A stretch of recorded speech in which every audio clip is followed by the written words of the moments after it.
Chéad míle páiltear ó bhliain agus gur maithigh as an choidiú seo Lortla the nacht faoi Sheosaimh Ó hÉanaí agus a Amhráin agus a Seanchas. Bhí Eibhlín I mo dhéile bhliain a gcéirí an léchtse hort na léachta hort na chuman éirigh agus an smuoine bhí agam mar dús go ndearthain tíosa faoi raftraí ach níor an tam go an taide a dhéanamh don léchtse mar sin de maihan seo beidir na a bheith deise go níos mó taide dhéanamh mar sin mar dar nói cantar mór raftraí an cantar seo agus an tóran annach cúin agus óráine go deimhin a rin raftraí a siad I méil na naoine go fáil agus bud deasrad an teála sin chuirte maihan seo. Ach bain an Seosaimh Ó hÉanaí chun na Gaillimh chomh maith agus taide deanta go mar le rinthhaid blianta agus ó Harlan nach ró an taide eile deanta go dúirt me go dúir an lécht seo agus daontí Eibhlín lei sin agus tá buíochtaithe go rionntaí mar hábhairte go leor an éirí seo. So an rud atá sé bheith ceann seo an picture seo is éanatá an. This is a razorbill. You might recognize it. It's a seabird. So an Chrosáin tá da dúthú go Spáin ar Chrosáin.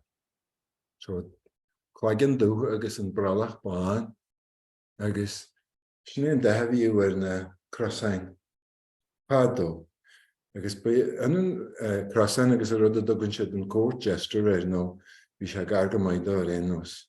Agus fille a bhí sa Chrosáin sa tradiisiún Gaeilge agus bhí dúilgas ar leithir agus go minic is cinál filíocht wagúil nó chainteach a dhéanamh agus bheann ealaíocht sin bhí cinál beidir má bacla an nachtaiciú daoine agus léid sin. Agus waid an Chrosáin sin an nuas go dtíon 7 déag agus tá Chrosáintachtaí an sa tradiisiún béal go fáil agus bhí ceannach go sin ag Seosamh Ó hÉanaí. So Chrosáintacht is a kind of special verse type that mixes prose and verse. Meascann se prose agus versiocht agus tá ceandanna teachsaí sin ag Seosamh Ó hÉanaí. Agus bhí ardmheasa go héin ar an físa sin mar cheap se go raibh sé cheandan na písaí a bothinne a bhí in na stáir Seanchas Sheosaimh. So sin éon fá a ránama an teideal seo an Chrosáin mar is cineál a Chrosáin bhí Seosamh Ó hÉanaí a héin darlam hain.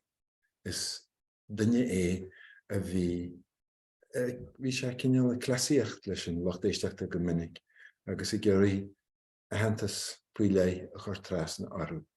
Rud na roéiscu go minic go háirithe America san áit nach méo mór an daoine sa lochtéisteachta a ró lífacht réalge acu. Now you think you have no Irish from here, but let me tell you, you're light years ahead of the audiences that Seosamh Ó hÉanaí faced in America because they just had absolutely none at all. And that made things difficult for him. So he was a bit of a trickster figure. He had to try and convince his audiences that he was the authentic representation of Ireland, of Gaelic Ireland especially, and doing that through speaking mostly English and singing mostly English songs.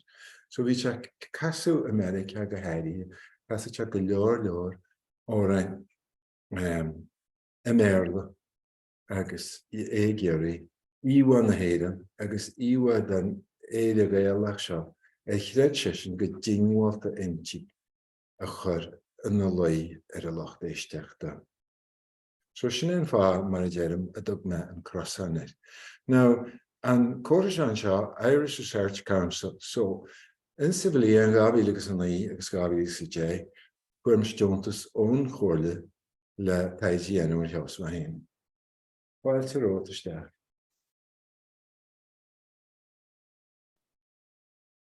Agus scríomid leor me héana agus Carolum na cónaí ar chásta híar Berica agus a bhíon amach léinn ag Seosamh Ó héanaí sin Sean Williams. Bhí sé in staidir le Seosamh Ó héanaí ar bhí sin in Ollscoil Washington, University of Washington, Seattle. Bhí conrú bhliain ag Seosamh sin an bhliain dearannathe de híal chaise muoin Seattle agus is an sin bhúnse Seán. Bhúnse daine eile go mbeidh an tamsin sin é Steve Coleman agus tá Steve n-ealaíochta le anthropólaíocht I manúat faoi láthair. Agus an gaeilge go líofaige agus is píbuile den scothe agus scoláide den sco. Fuair sin tionchar a bhí ag Seosamh ar chud an amicléin bhí ag. So le Caisin leabhar, as well as the book, le Caisin leabhar chuir muid síl idirlín le chéile. Agus tá an síl sin ina ar fáil síl naisce do gach duine. So tá go leor ábhar a bhí an sa chartlan in Ollscoil Washington. So nuair a fuair Seosamh bás bhailí Ollscoil Washington go leor ábhar a bhí tafata ag daoine éagsúla agus chuirse le chéile in san Ollscoil. Agus an Seanchas a bhí agamsa deirlinn duine áil le cud an ábhar sin a ránú agus é chuir suas go dtéigeteach ar an idirlín. Agus tá sé sin sin a gcónaí agus sin seáladh atá an www.joeheaney.org. Agus bei cud an ábhar sin de me úsáid a nacht. Tásúla gom. So, síl is Seosamh Ó héanaí. So sin é clúdach a leabhar an sin, a scríú me héana agus Sean. Go mar sciile an dubhela. Agus an seo tá cineál achimre summary, tá achimre an seo na príomh imachtaí a síl Seosamh Ó héanaí.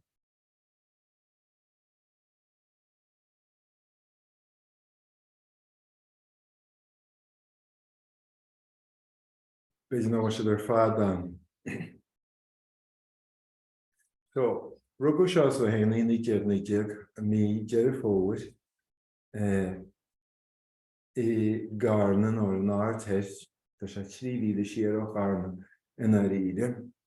Agus chuis ar scoil an sin, tá scoil an gcónaí agus garneacht dá hain ina príomhide an is brídú chéad. Agus chuir sé scoileach go coláiste éanaíon ar bhí sé gabhíon déag nó beidir ní sinne le bheith hena bhain múntar ban scoile. Agus nuair a bhí sé go a déanamh na háirteiste caithfeadh maith sa scoile an bhliain rois sé leis an áirteiste dhéanamh agus ní ann an áirteiste rial agus chuir sin isteach go mór ar a híal bhí tionchar an láidir ag sin ar a híal mar ní raibh cead a gcéabháil go laistin sin agus beagán dá bhfuil gobar dó hain agus mar sin de. Agus bhí chláán eile go mbeidh bhí siise na seachtar deachar agus deartha aige agus ní ar sin a bhí sé lecha an talamh áil an eilime áil. Agus bhí eilime le bhfuil deartha eile dó Martin agus sin casan a bhí lecha go deo go mbeidte ar fáil éideachas agus go mbeidte na bhainmúnte. Rinne seánach gonach a cara leis a bhí in éon rang leis ar scoil Johnny Joe Fatchin nó Johnny McDonough rinne sin an scrúdú chuir se go dtí cholaiste ilúna agus tháinig se amach an bhúnúinte, agus bhí se múnú fearna mblianta na hascrach na Gaillimhe.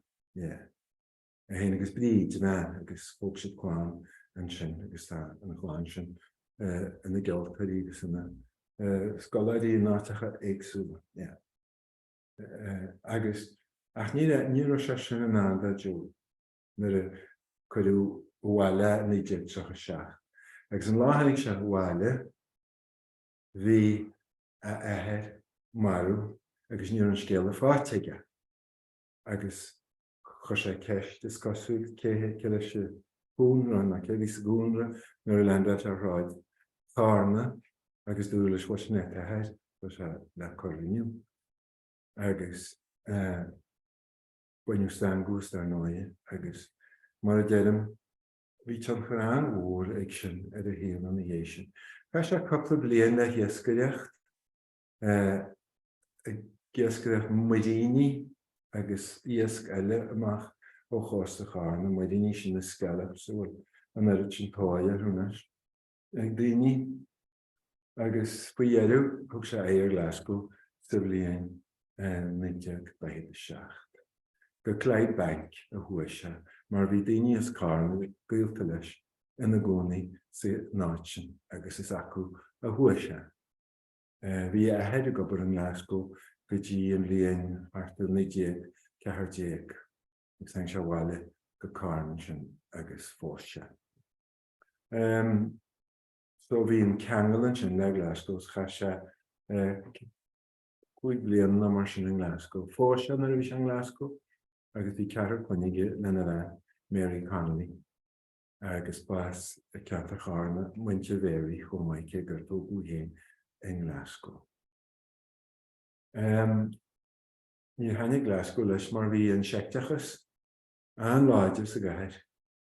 Sectarianism very strong in Glasgow then. Agus bearlis le go bhuaig assassina. So the réirí héile cha sé níos mó ama assassina agus faoiarú bhí sé na hónaí assassina níos mó ná mar bhí sé in Glasgow. Agus cha sé go dtí 1960 in London agus hart a campus in Southampton na háitecha sin. Agus bhí sé idir éireann agus assassin in sna blianta luatha na 60. Bhí sé go dtí Newport Folk Festival is na Clancy Brothers, in 1965 agus in 1966 daiste sé nach chuir sé Éanaí go bua go America. Agus cha sé na líomna déag dearnatha dá híal havan sin. Inniu nó áireach a bhí sé farmhór an am, agus bhí postaigh mar gáirseid éirigh in Manhattan in Central Park. An áitir ó go leor daoine cáiliúna ina gcónaí. Cecil Rathbone bhí sé na hónaí sa Milding sin agus céile bhí Maureen O'Sullivan, Jane sa scanán Tarzan a tógadh Roscomáin éireannach a bhí intí héin. Bhí sé seo agus bhí Merv Griffin fearadh ó show televíse dá chuid héin ag cheanna na Caneal Mhóra America. Agus bhí Joe ina ige ar a chláir sin í Amhráin agus sin a bhain go móra uait America agus tíri go maiile Joe in dhé sin mar rinne sé an prechar mó tíide go láir sin. So sin é an saoil a bhí aige agus rud amháin eile náúirt me an NEA Award 1982. Bhí Ronald Reagan in na Uachtaráin rud atá iontach mar ní fear é bhí tucad a bheith a taú leis na hálínan rud a bhí mar sin cé gur eiste a bhí an hain, ní ro cailre bhaithir ar bhealaí éagsúla ach thug sé tacaíocht don National Endowment of the Arts Award. Now, sin Arts Council atá ag America, National Endowment of the Arts. So, and sin chéad bhliain a brunú an gradam seo, agus brunú Sheosaimh agus partar dá réag n-ealaíontóirí eile. Agus bhí $5,000 mar bhuais leis an gradam sin. Agus bhí andas ag deo an gradam mar fuair sé aitheantas mar n-ealaíontóir. Bhí sé antáhachtach aige amach aitheantas aige mar n-ealaíontóir. So he really respected that award because it recognized his achievement as an artist, and he was very sensitive about that. Agus bhí cúisige leis mar bhí cáirde aige in éirigh, agus bhí sé geirí heachta bháile, agus bhí sé geirí heachta bháile mar éanaí ar gradam buint maithaige agus mar sin de. Agus an rud a bhí an plán a bhí na cáirde in éirigh, go meach jab aige mar ar daris ná féilí I dteach ar leis a Rialtas an Cleasa. Agus níor sé sásta leis an athhrú stádas sin ar bhealach. Agus níor lach sé leis an gcaint. So,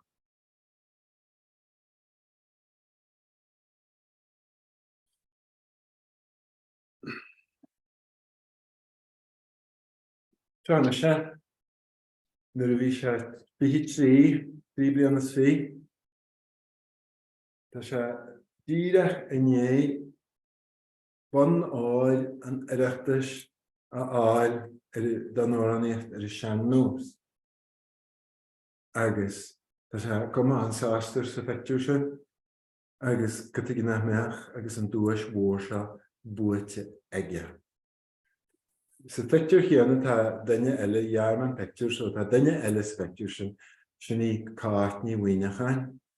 Éanaí eile is múscrí, bhí na bean óg agus bhain siise comórtas na maith, chéad maithe. Gur cáithacht bás óg le duine cuine na Rússia éon agus fí. Tuairim sur beidir Jimléana in dhé sin. Sin na Rússia 8 na ruaisí comórtas na maith san oidhreachtas. Éanaí iontaach tá cúpla tépa goin dé. Agus tá na Amhráin tá bhíici ar báir ar fad. Now, an rud atá scríomh an seo, Seamus Ó Laoire sin é an fearr a bhainaí Comisiún Béileadas a éireann na 13 Eagraíocht a bhaid go dtí na 17 nuair a rinne Béileadas éireann Department of Irish Folklore and UCD. So James de Largy sin éon fearr a chosí bailú an Béileadas go garamóil in éirigh agus an fearr a chruasaí a chur le chéile an bailú an mór atá inis go fóil a UCD agus a bhfuil cóp a Windows an ollscoil an seo ar microphone. So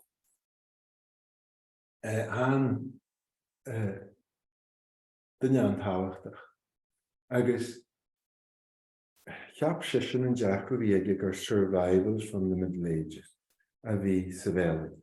Sin éon deach go bhí ar an ealaíon. Agus bhí cud an ceart aige an sin dúnte ach an bhéime leag se ar an survival rinne se dearmad go raibh an béileadas beo agus a chrú agus a teach an cinn a gcónaí agus go raibh rudaí nua teachtasteach an támar fáil. Ach, hiag sé hain sin mar scoláide ach hiag sé go mbeidh an táhacht a bhí leis an stair agus le béime chuir ar sin mar bhí sé geirí tacaíocht ofigiúil a bhealú. Bhín stát nua agus bhí ar an stát a hain a chosaint agus scéal chuir maihan sin go hidirnáisiúnta a rá bhil seomar duine tá stát neamhs bleach a gcuin agus caithmuid seo an léirú atá againn ar an stát sin agus chuir sé béime méileadas mar léirú ar an rud a bhí fíor faoi agus rud a bhí ceart agus rud a bhí dlisteanach legitimate faoi chultúr agus éirigh na héireann.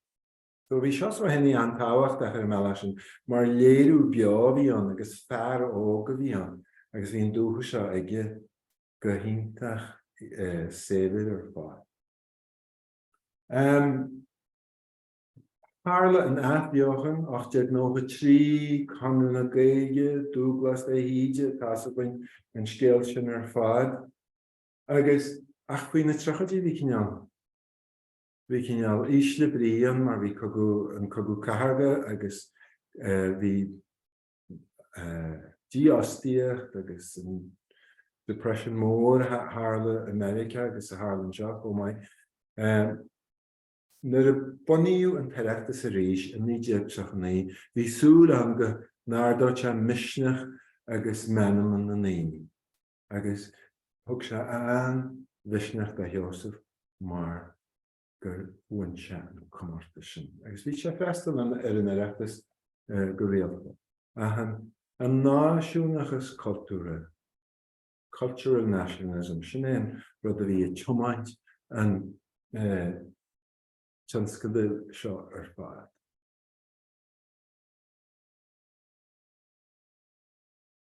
Nus, ceann na rudaí móra ó thaobh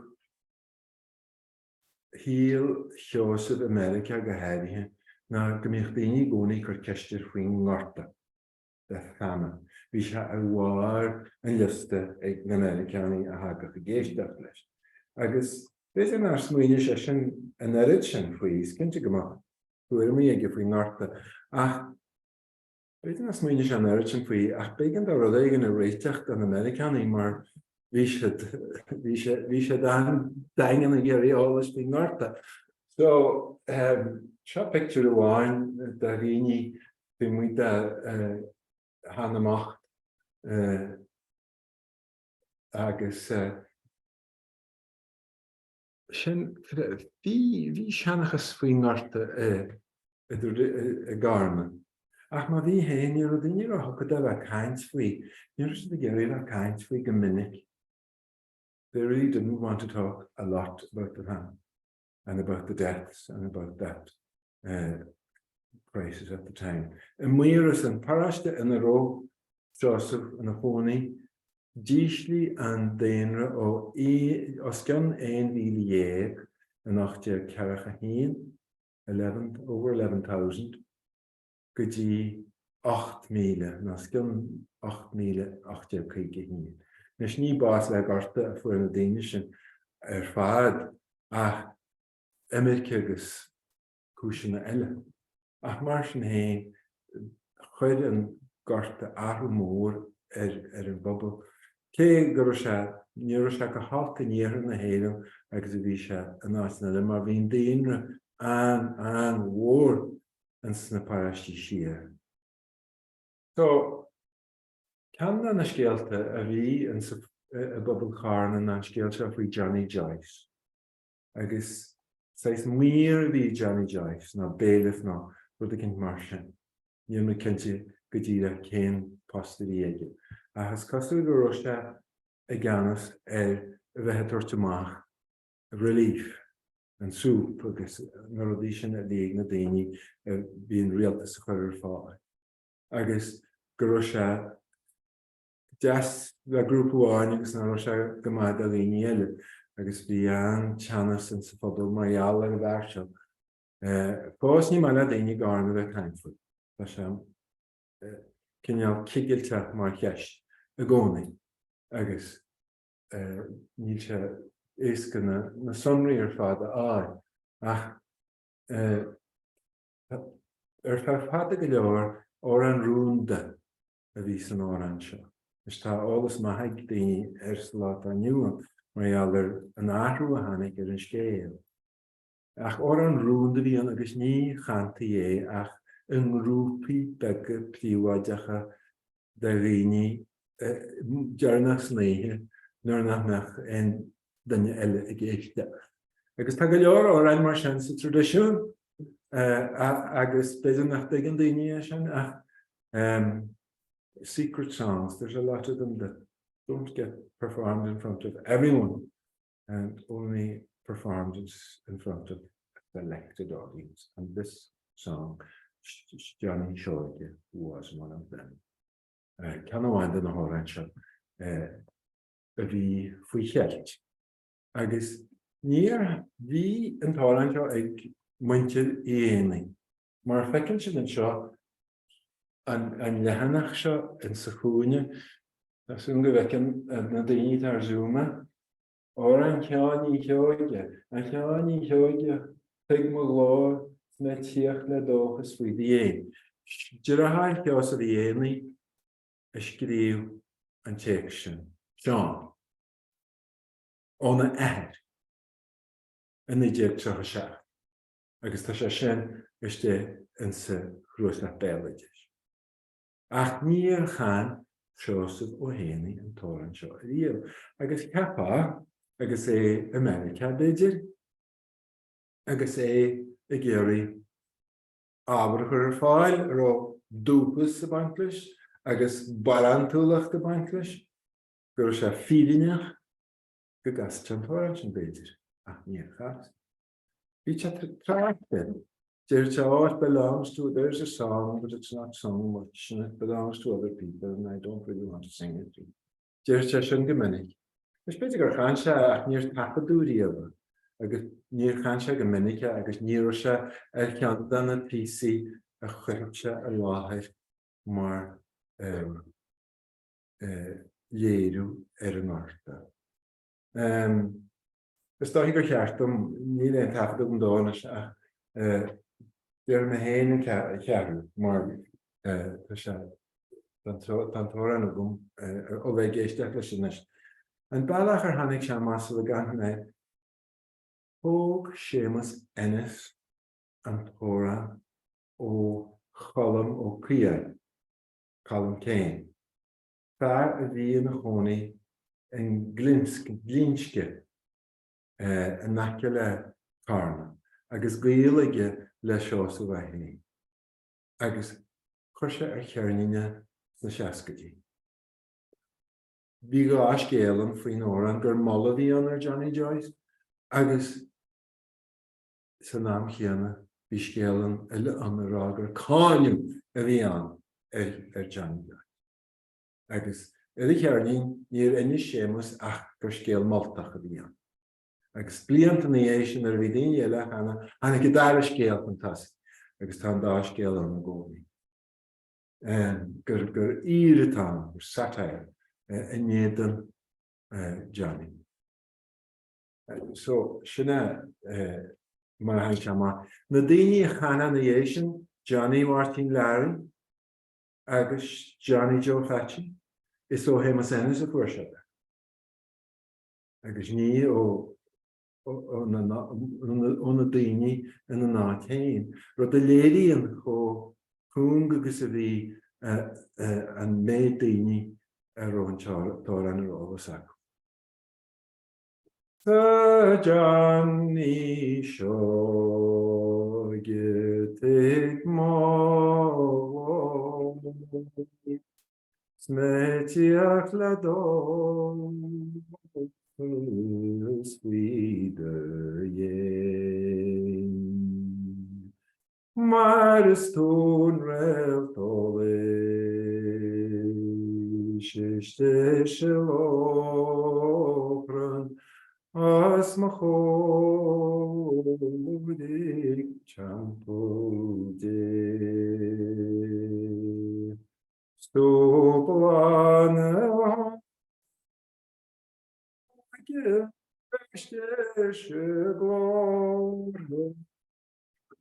Ayak mahul orodume,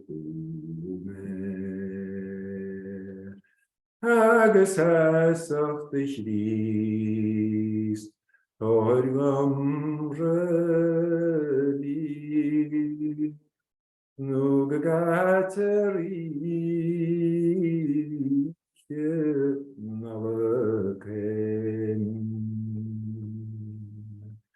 And Johnny Joyce, please heed my voice. as I come to you in faith and hope.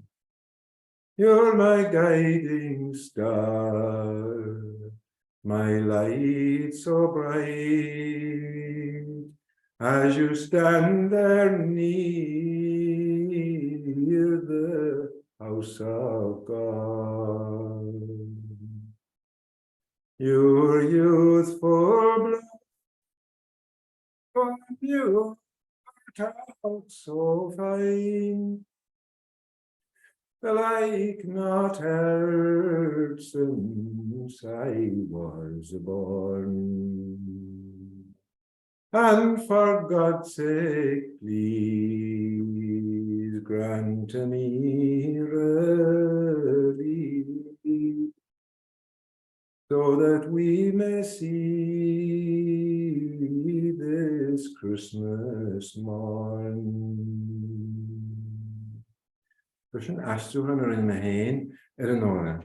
We Carolum, Mary McPartlin, we should go Bersmonska, I can see Gagru, amach t-ealaíon, agus Arts in Action, gcaoi, Seanchas ma Amhráin, chéad, éirigh chairma, an amach, agus we should gcaoi and t-ómós in a chana, agus we should lecha mahagoin, gcaithimish and vartigoin, and t-óran, agus gcaithimish University Berla, agus gcaithimish University Galway. I creator was she fige Solar Nation in the geographic. So Shenan power attached to Handervision ancient, I guess we she change an arm, the imagine national manier of Amhráin so the gas to war and Gebel. Where we she the Caramorable, I guess when my gosh indeed. Tugann sé léirú tebris tas an áin géiride, go dtí chéanna sin éon nárainn sin tálainn sin na glóithine has dúirte. So, sin scéal nach bhfuil le rá faoi Sheosaimh.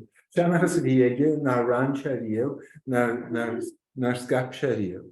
Cén tóran a bhíoige mar sin? Sean tóran a chaimteán melbhachtaoine a géiríoh a bheith a canna faoin Marta. Agus is cinál óran é seo a bhíoigh Dominic bíhan agus bhíoigh daoine eile cum léimí down an treat me decent. Come lay me down and fill my can. Come lay me down and treat me decent, for surely you're an honest man. As I walked out through Galway, said to you as I walked out on a pleasant walk.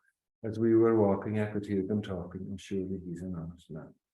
So Canal, Ruth Brigade, with him, I guess, Newlands Canal. Mohu motion at us an oranella on the therapy. I wish I able to, as Canal Astruhan or an oranella town. We shall not look into Hannah, near a bishop in ruin, near ranch and Torancha, Agus. We, went to America, without Sastelish. Marishan Erla, I guess, non Heskins, Agus. We shall not know sean-nós the chuir, leis amhránaíochta. Cinál fún cosile n-ealaíon of the Galway Shaw a bhí leis. So, come lay me down and treat me decent. Come lay me down and fill my can. Come lay me down low and treat me decent. For surely you're a man. Agus mar sin a bheith. So we shall not sean-nós on agus an fó leis an ón agus gahad mar sin ach bheith muid ar bheirice an tócaí leis sin mar heigidere den nói agus bhíon lára go dúchais le fáil acu. Agus sin é rud a beagán dá dhéanamh go minic, beagán dá an rud a himplú, an rud a aistriú, an rud a chuir trasna bhealach hiig an loch éisteachta. Agus Beidir ar hain se leis hÉanaí sin dhéanamh ach sné rinne se. Nus rinne se ceolchair an Harvard níidir seachtal cúig agus tá PCS a gáilchaim sin ar síomhanis le bhliain ó bhó nuas mar thug Ollscoil Harvard cad dúin an tábhar a Suas a síomh.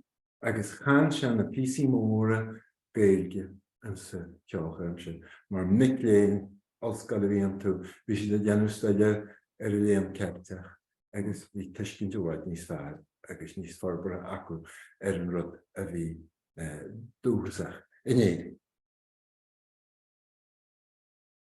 So, gan an árainile a bhí ag Seosamh Ó hÉanaí, ná óran faoin bhar seo, bhfuil ag duine bhí ná chuala duine bhí caiinte bhíomh ar Johnny Morrissey.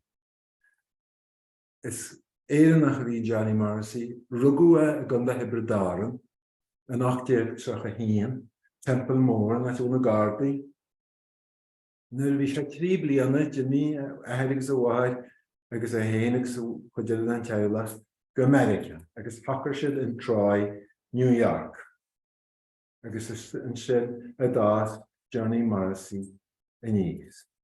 Agus ní ru sé gáil ar scoil, ní fe sé mór an amar scoil, agus chasa sé gobar an monarcha, agus de réirí héile bhí sé machchanig siú rialtas gan an gangs of New York. Well, sin éon scéal, beidir na bhfuil Johnny luaiteas is gan an sin? Mary, céad fáiltearú. Lucha ar luaite. So, bhí Johnny síl trafáite go leor a bhí an Troy, New York ag na himidcí agus go leor daoine in Éanaí mar nuair a tháinig na hÉanaí in éon gharta go America ní mar an fáiltearú. Agus bhí arúbheith crua go leor an tú hain. Agus is cinál duine iontach an bhíon Johnny Morrissey mar bhí sé go mar na n-ealaíon agus coithbeach a bhíon criminal, bhí sé na gang agus an amhéanna déileis a gáil isteach sa seanad mar hanadáid ar feadh a bhliain. Uair sé an chréamh cumáid, bhí sé na champion mar deachna, agus chuir sé go San Francisco agus bhí sé gobar an sin, agus ein sé rascan ára rís. Agus an tám sin ar a bhí tú gáil go San Francisco níta 8 héana a se.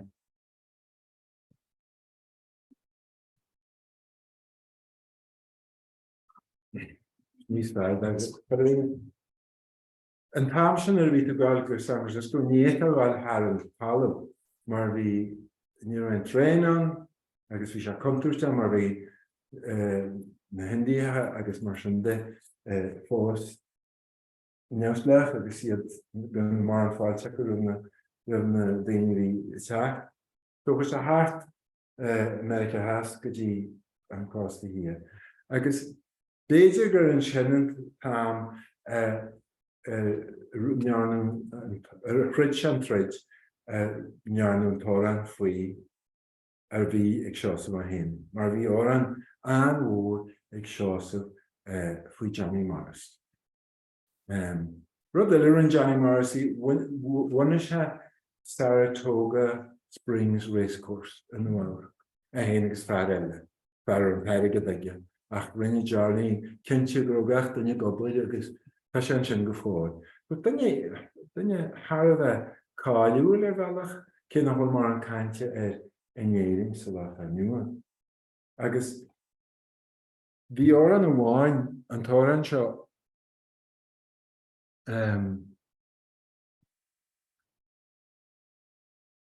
Johnny Morrissey and the Russian sailor. There's the Russian sailor. Agus ní tóran seo an mhór a gceist a bobbal charna. Tá leagan iontach a hafad Alan Lomax ó Johnny Joe Fatchin. Agus tá sé beán na duine mar éiríonn le éisteach leis. Agus tá Johnny ará agus tá locht éisteach a chur na garam malta leis agus tá sé ceanna na tafadaí páirce is fearr den nearnú riamh. Agus tá go leor tafadaí de Sheosaimh ará chomáin. agus tá chuid acu sin le fáil ar an síú Johann.org. Ach, na eistedd ar agor symud na Rialtas an san óran chuma agus chuir siad ar broadsaide an cúla press a bhí gomóra gceist ag tús na hís Seanchas. Drechrú le WB agus Jack agus run Jack na líníochtaí le chuir ar na broadsaide agus tá siad an mhóra gceistainis bíonn siad an maileáin ealaíne ar fad dáhain agus tá sé seo in Washington DC in sa Phillips Museum. Yeah. Go dtí le nniu ealaí matrasna sin agus mé a geirí a réiteach. Ach, léiríonn sé seo naidéag agus a híine. Ach, bhíonn tóra go móra gceist ag muintir chána chomáid. Bhairte go bhfuil sé sin níos éas go léir bhór. Na an ceanile. Seanchas sin an áit istócha ar tharla an threid. Má tharla sé. Ní léon chuntas starú legainn ar tharla an threid. Ach tá árainn eile faoi Johnny Morrissey agus faoi eile a threid sé. No, ásan eile. Tá ar a leid a gá órán eile faoi Johnny Morrissey agus daoine bhfuil sé leabhanúachtar arthú in sa dornálaí. Agus tá tórann seo iontach, tá fuinneamh iontach tá cuntas atá, is cineál newsreel ná cineál cuntas televíse, sin é Netflix a bhí an sna lehénta sin. Bhí siad a déanann na bhliain agus tuair cuntas beo blow by blow mar deirte. Agus an tam sin inis chuig déag round in sa náine. An tam sin détá bhfuil a ré go dtí go diteach dainneagaí. Agus so bhí trecha seacht báta an solar panic deire leis. Agus an leagan amach bhín na bailidí seo go minic ar dús bíonn Johnny a gáil síos, bíonn se cailú. An sa deirú éiríonn se a níos agus buann se dar amháin ar an téad na chuine agus chuirann se síos le dar amháin agus bíonn na hÉanaí ansáistan sin. Agus ar bhealach ní bhaineann an cuntas seo le leagan ofigiúil de chuid stair na hÉanaí. Ní bheith muinte na hÉanaí geirí an íomhá sin de chuirpach agus de duine bhí gambla agus duine bhí a threid agus generally mar sin. Ach bhíonn sin an stair na líní le. Sin an stair neamh ofigiúil agus an rud ar spéis ag an bobal an gasce agus an neart agus rudí mar sin agus bhí sin anmhór ag daoine an sna strongmen agus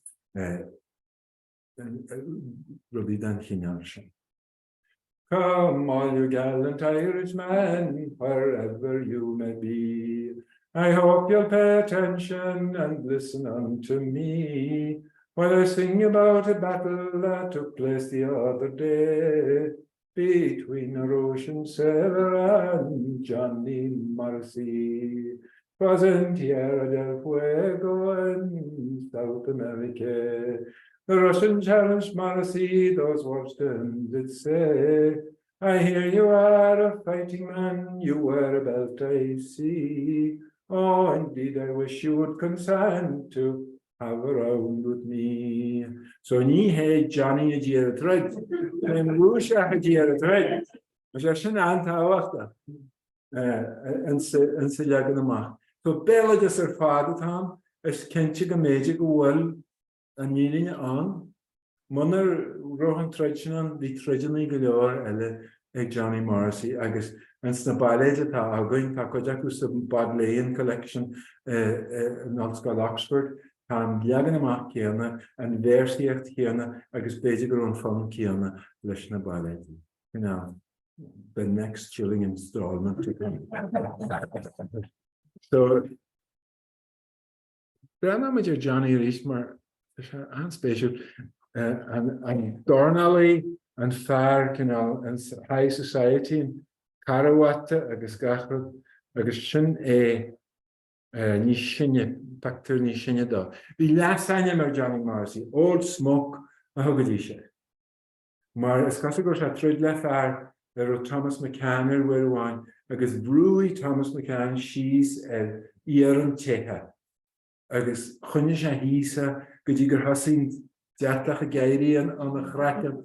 Ach déirí Johnny agus thug sé builead ar McCann agus leag sé agus Irámaí leasainem sin dá old smoke in dhéise. Ach mar dearm, an samig muinte na héireann sa gaisce agus in sa neart agus in sa dornaí. Beidir cinál ha sport nach réitíon leis an iwa ofigiúd don éireannach Rialtas ar bhela. Bhí árainn iontach ag Sheosaimh faoi chúrsaí creide, árainn bheanaí. Agus go minic is siad na mrá is mó chanach chéad sin. Ach, nuair a bhí sé sin na muíonn sin in sa phobal, agus ag casú go garamúd, bhí rudaí mar seo aige a fuairse sáile, agus bhí sé árá sin. Rud a bhí neamh nach go leor ag fear, mar siad na mrá a chanach chéad. It was the women who used to sing the religious songs, and they would sing them during Lent, and especially on Good Friday. Sníad na hórainn bheanaithe, casadí siad le linne cháris agus go hairí aonaíon chéasta, mar go leor na hórainn seo buinneann siad le aonaíon chéasta agus leis sé géasa leis sé báis.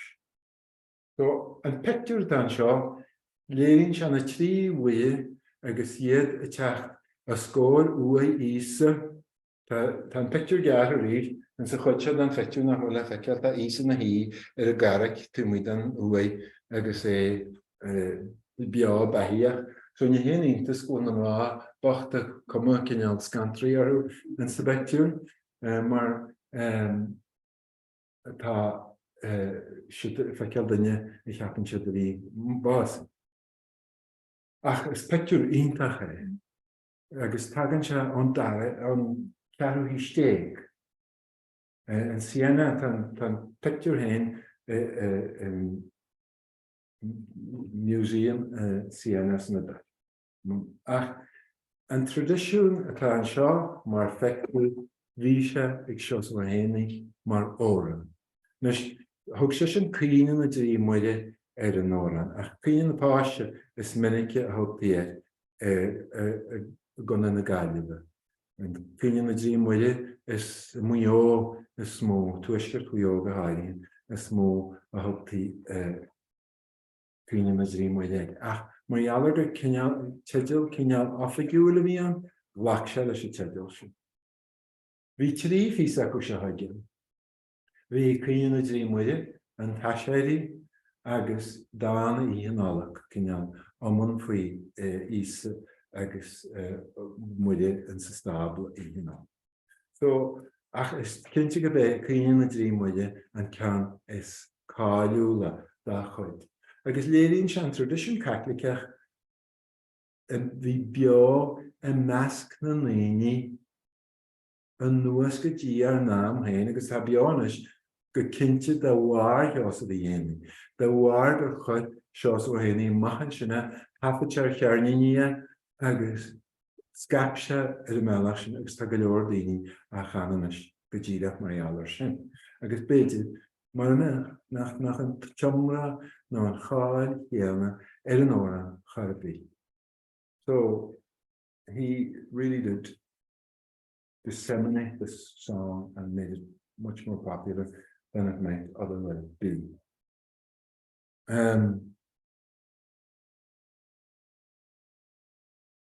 Camera chomai, Paul Cullen. We're going to country here, Paul Cullen.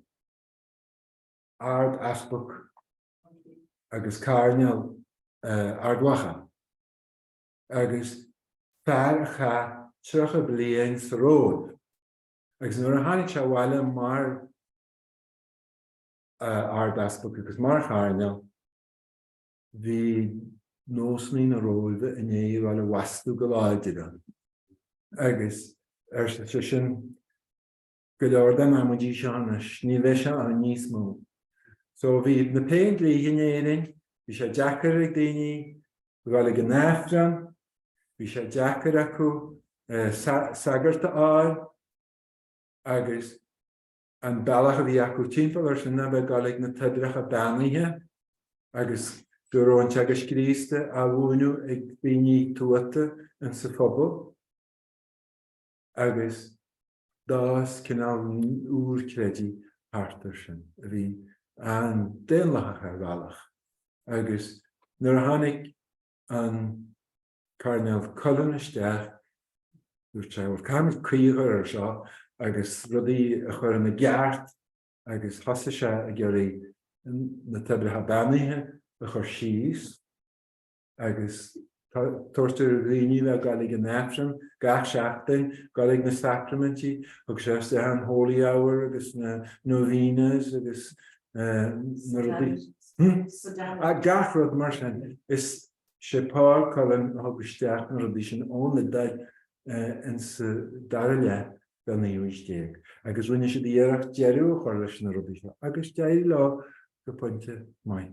Bhín réige gemach go réanús, hééis sé bharta go háirithe, bhín réige gemach, agus na rudaí seo a gahal ar leataí. William Wilde, Oscar Wilde, a scríomh leabhar faoin gcaintar seo, go bailach Chrosáin, ní cén talmud ar leabhar go ddíireach, ach faoin gcaintar seo dúirt sé, everything has gone underground. So, bhí na sean-nós ní gemach, chuoine na marú, a bhfuil gaol mór ag an áran seo le. Mar chuoinú atá muide agus tá óchón agus óchón ó an sa nóran mar chorpa a réist. Déirtheach na mrá chuointe, a gcónaí, bhar chuoin muide ísa agus ba cheartúine a bheith a chuoine na marú freis. Sinné mar dehan túdar as a bhí acu lena go chuointe. Agus an tóran seo acu mar léirú le. Cén pedra sin ar chrán ar páise, ó sóchanó, arnenach na níon tód a bhaca óátí.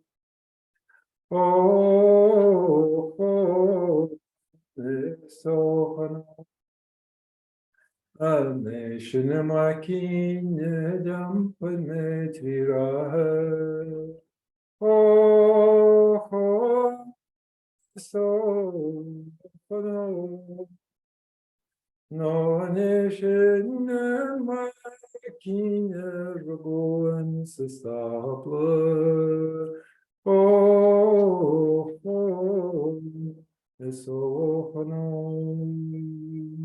Tugann sé sin cinál tú ar an bíomh an mealacha gasaite é.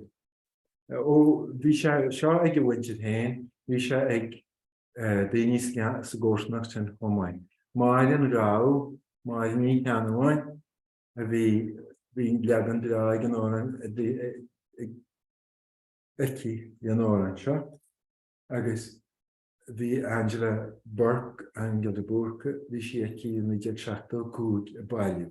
Agus chuir bhí si rán árainn agus go tobann pasa si cíine mar bhín tóran chuisteachar í neirid. Agus dúirt si tá chuile bháil mar i chéad. Gartaíonn smaoineatúir do bhacín héin nuair atá tú smaoineúir báis. Mar be chuile bháthir mar sin faoin amach go dúirt. Gartaíonn cíine na páiste me an mhór. So bhíon dóchas agus i creidú go láidir ag na mrá an san áran. Agus chuir Sheosaimh é sin ar an arda, agus rinne se rud eile dó, ní mar agur se táid níos measa ná táid níos fearr. Ach rud nua bhí an, mar dheallar gur chuir se ar an arda mé, agus gur gap se é. Now, na fed elle, na hóránna móra le rá elle idir leisiún na héadam. Tá Seosamh Ó hÉanaí an difriúil bhfuil. Mar ribbe Seosamh Ó hÉanaí sé John McCormack a bhí ina luíoch ag muinte na héadam agus ribbe sin a ríis Thomas Moore. Agus is daoine is féidir iad sin a bhí sais múnte agus jazz agus como canal respectable atú. Is ní rud a bhí tíain nó garab nó gaalach fuair bhealach. Cé gur náisiúnach mór a bhí an Thomas Moore agus gur straag a chudóra an go leor daoine a leithin náisiúnachas.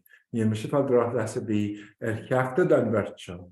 Ach tá me geirí léirú go raibh siad an difriúil ó Seosamh Ó hÉanaí. Tháinig Seosamh Ó hÉanaí trasna mar a bhí an arúil. Agus a ríist chud mhaid an hórán dúirte costa le Johnny Morrissey agus órán eile. Bhí farúlacht faoi le a gceistum tú. Farúlacht nachró mar deartha tiún ná deabhúnta gcónaí. A bhí baganín fiáin agus tháinig se sin le locht na gcuaiseachta sa Gaeilge, locht chunú na Gaeilge. Tháinig an íomhá seo an éon san níothar leo. Agus rinne sin níos éasca agus an cinn. An rud céanna leis na blues singers in America. Bhí fearrán ar an Lomax is an mhór leis lead belly. Fear bhí am sa brísún. Agus dar nóid hín prísún cé nar sé hénig ar leis a brísún a charbí ach chuide se leis an authenticity. Chuide se leis an mar an túla. Agus an rud céanna sin a bhí ag Seosamh gur cathú mar sa scoile na bhí se óg gur fear cinneal dán a bhí an bhí sé sin a chuir leis an íomhá a bhí an dá humble den jarúlacht agus den aantas gaalach.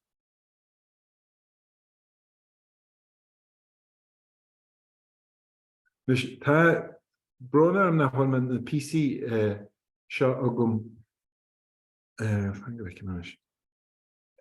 ó Seosamh héin ach níon mábaltan rud a brúsa dóige na nascanna agum ach tá na PC wa héin le fáil an síomh www.johanny.org.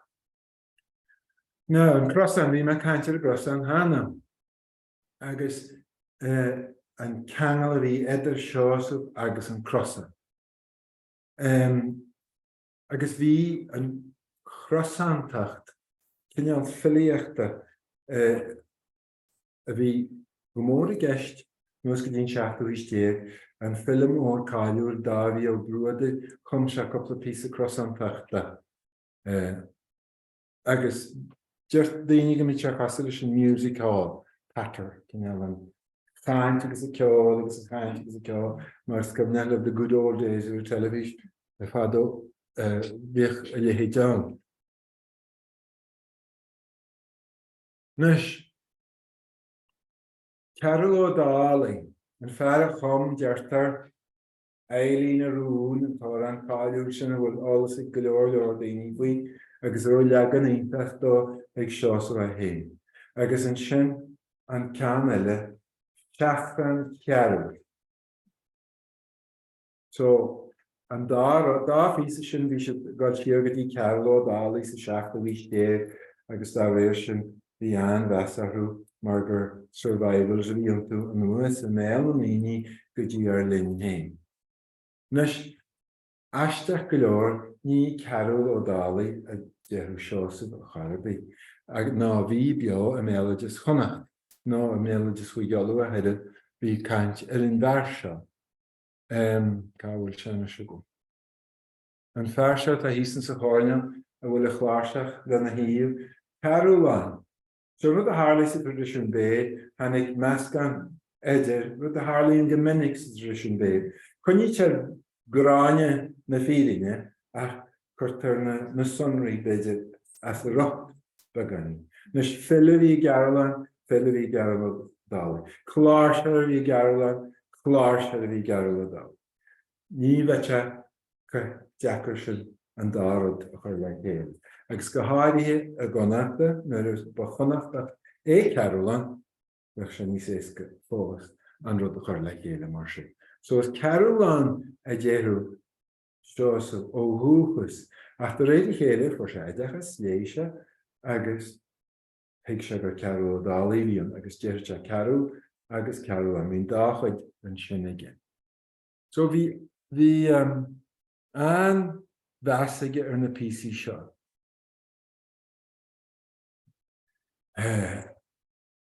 Carol agus Eleanor na rún agus Carol. So bhín scéal an faoi Carol gur buaig a heile alainige. Bhí sé cosú le lú láhada fear bhí abad a gafad dhéana. Agus bhí sé tuairt eile don ghahain seo, don lí seo. Agus bhín fermar a leis nar a leis an lí sin an inis domsa. Agus na ar a wacatúí ar na bláise baine. Agus go rinne sé bláise an baine nar hanig go lí agus began na dúirta fermar leis mí leata na sin anam sa níos mó tan na buaíonaí ar fád agus tháinig se go dtíon caisna agus le dearún le agus bhfuil ar a daras agus tu le giústecha agus chuú stecha seomra agus cébhí sa seomra a gréisi.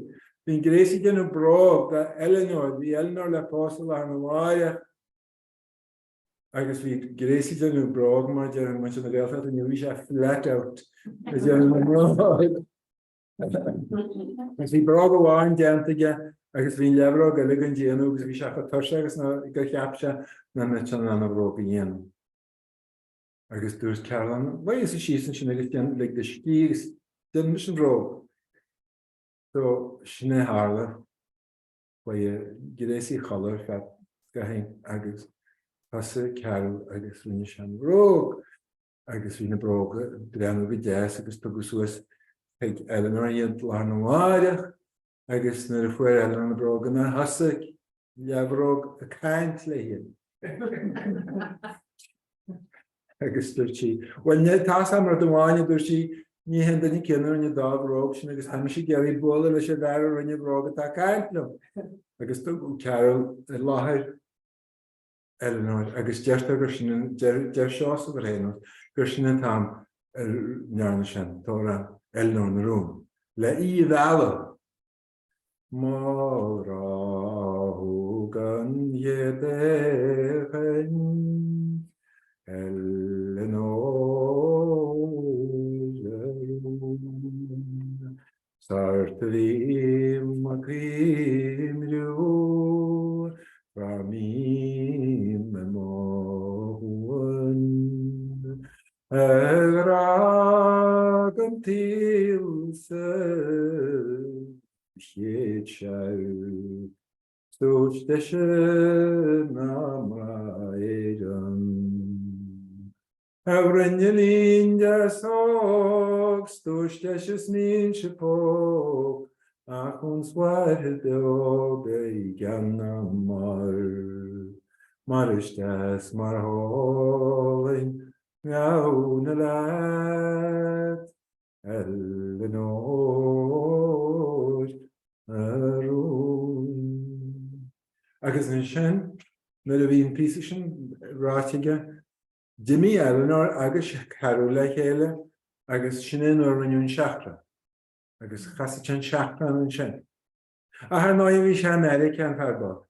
Agus céir bhí bhíheart le muinte America, ní ó an réige chun. So, bhí ceáteachta na súla hééis ver sa héon de Eleanor. So, bhí clás eile fós ag Seosamh. Agus sinna Ellen arún a ring cintain bhí Gerald Griffin. Féile da chuid an níomh isteach. Leagan Béarna. Agus bhí sé seo, bhín táran seo ag Bob Dylan, bhín táran seo ag Jean Redpath, agus bhín táran ag na Clancy's chomhaid. Agus béidir gur bhuaithe sin a fuaid Sheosaimh agus Dúir sé Bé lomsa seo chuir iste am chuir a láthair sé freisin agus bé me ná é rá ar bhealach ciúras le fis bhfuil a dúchas ceart a gomsa agus ná san aistriúchan ach cinál scáil. Ach an nám chéanna tá me tuairtú daigin an lacht éisteachta a hiice siad agus mé siad ólacha agus a haineos le. Tó sin cinál cléasaíochta bhí ar siúil ag ar Chrosáin nar a bhí se ag geirí a hain a chur in nua a pál America. Nes, aithníonn sibh an bhéirsa sin na stóin agus ar ís seo líonaíocht eile a Jack B. Yates ar Raftery na hálainne an písa éitir beidir gur Seanchas na sceithe tá geistin seo mar tá sceichar a chúlann se ach Stilén íhhaid Seosaimh a hÉanaí go hen gur éirigh a bhí an ar na Philly agus ar na Seanchaithe ar fáil ar Pléireann. Agus hí me go méidir le cíú leis má éiríonn é dhéanamh gus gafainn an písa a rinne se le bhóthar. Ní me bogú, ní. Ach tá me geirí rudainn seachta eala agus beidir go néireach le éáil agus beidir nach néireach. So bigí gír má hanan seo.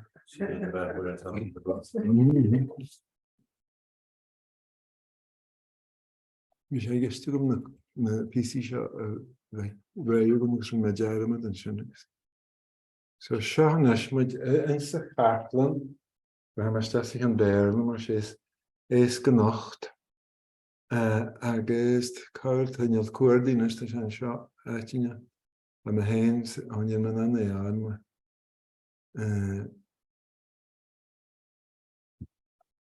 me geirí da bhéiteid me héine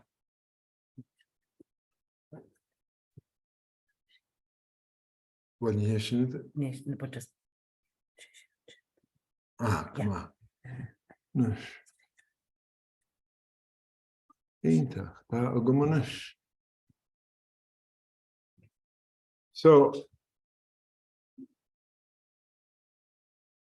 Seán is féidir a dhéanamh sáile agus bheith a súgrú le So sin man písa seo ar fad tá beidir 8 nóméada ach tá chuir láthair feic sibh cin bailach a chuir sé héanana tóra na láthair agus rinne sé Americaní bhíonn seo ach mar se cáirde leis bhíon tú bhí álas mór acu in na hóranne bhí aige agus Joe Lieberman cara an mhór leis a rinne tafaidú seo. Tá tafaidú álainn de chuoine na dtí muide físeán an síú chomá agus sé Lieberman, Fred Lieberman bhí mar a bhí. Agus seo na sécar síos annach cúin. Chuid do bhaile chun Joel is the John. Well, I'm going at the name of the place Galway, across the bay from Galway, the Éanaí down. And in 1823, there was a terrible tragedy there were people going across the Fair of Galway. There was 27 people in a little boat and 11 sheep passing the river, Galway City. And at Newcastle and Galway, one of the sheep put his leg to the bottom of the boat, and 2 of the boats went in. And there were 11 men and 8 women drowned. And most of them were going to Galway to buy clothes for the wedding that will go down next week in Éanaí. And Raftery composed the song in 1825. Raftery was a blind poet and was banished out to Mayo where he was born because pony broke his leg, man named Raftery. And Raftery, when the pony fell, Raftery was blinded there and there. He lost his eyes, he wanted to go around Galway. And he had to go to 30 and he down in 23 and he composed the song in 1825. And he was a well-known figure going around with the fiddle. He played one tune and one tune only on the fiddle. Because he was one night after, you know, I may as well say a little bit about him too. One night he was in a pub in Crockwell in Galway. And he was standing up and he was playing a little tune on the fiddle, the only tune he knew. And somebody asked him, who is that man playing the fiddle? Nobody was giving him any money. And he said, Mr. Raftery Philip, I'm Raftery the poet. Long t-ómós is grown, full of hope and love. There's two little solace, eyes without sight. Eunice and crop, calmness without bitterness. I'm going to share much still as I go wandering about to the end of my journey. All the supper, I get my day, tired and weary at the end of the day. Bhain Seosamh, you see me here, as my run about, with my back to the wall. I shouldn't show the poky father, playing music to empty pockets. And then that's how putting money into his hands when he said that. But anyway, he started out in Amhráin, and this is a sort of a little translation what he started saying, my life is spared. I've been on relating to the boat that saved from Amhráin. Morning after mother and father, laying down his carpets down. But anyway, this is a bad translation of what's going on. Bhain Seosamh is father to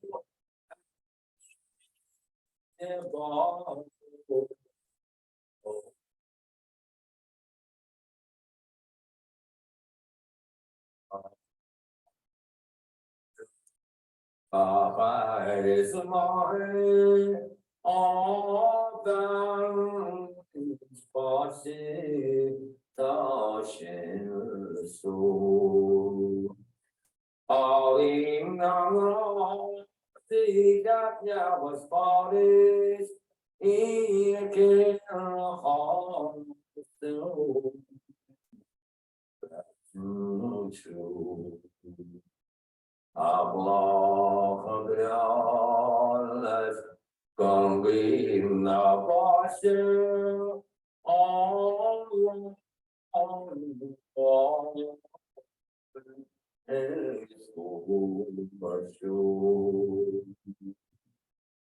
now team I go me that dog she did at home.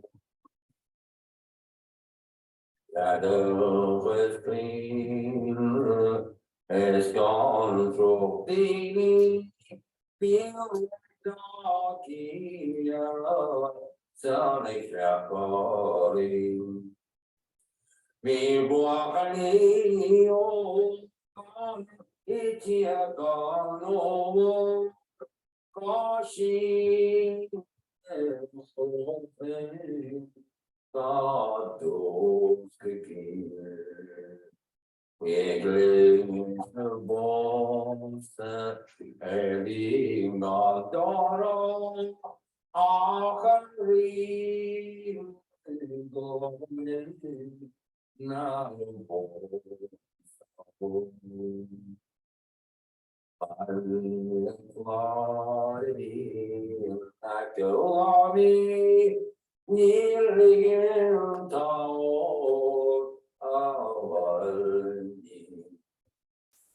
in Boston,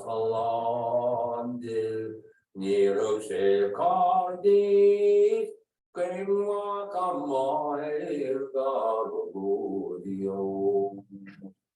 a Vision bod is born start clear and loans is low. Éanaí mention being the fall more deeply and in your dear it's often wrong and should they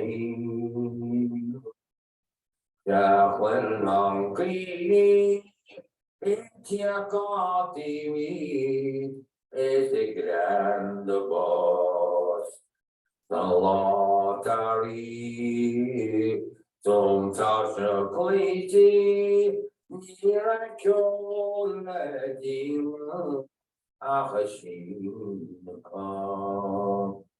he has the a darling in the bird, he can go feeding you.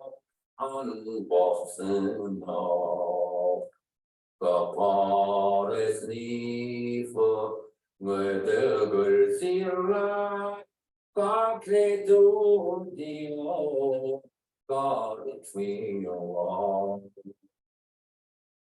What good clever as Galway gravy, I didn't know it in the door as it belonged to.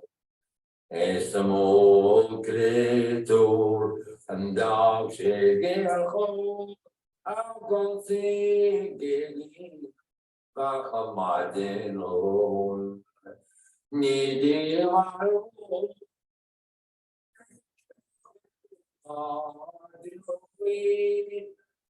Me amor,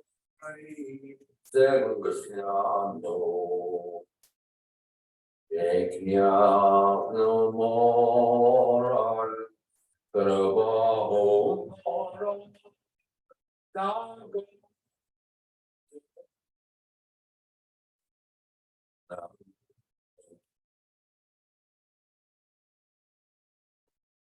That's what we of got the hidden guide is Bhain and Joey. Can't have the shop be popular. Of course, by the outside looks like a guy who can. No. So sin is léirú fíor chomasa siad mhain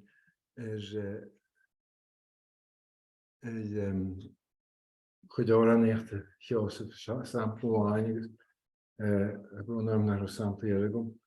Ach fácha man sinna mar sin bhfuil go leor deanta ná agus tá gur hain se agus má tá ceisnaí be me bhíosáasta iad